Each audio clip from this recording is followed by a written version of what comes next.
Genesis 22:1 reads, "Sometime later, God tested Abraham. He said to him, 'Abraham.' 'Here I am,' Abraham replied." Notice first, this is called a test. God sometimes tests us. James 1:2-3 says, "Consider it pure joy, my brothers and sisters, whenever you face trials of many kinds, because you know that the testing of your faith produces perseverance."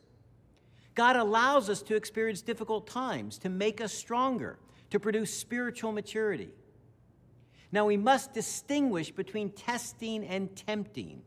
God never tempts us. James 1:13 says, "When tempted, no one should say, 'God is tempting me,' for God cannot be tempted by evil, nor does he tempt anyone.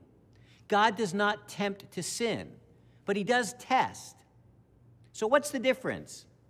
The answer is related to the purpose and goal of the trial. When God tests us, he always has our best interest in mind. He allows us to go through difficulties because he loves us and wants to see us grow and mature and thrive. By contrast, Satan tempts people in order to cause them to sin and ultimately to destroy them. You might compare this to a parent's discipline. Parents establish rules and discipline their children. They introduce consequences when they disobey. But the motivation is love, and the goal is for their kids to grow into whole and healthy adults.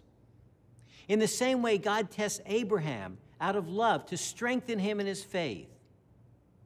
We've seen that although sometimes Abraham wavered in faith, he has lived a life of obedience. When God commands him to leave his home and family, he does so.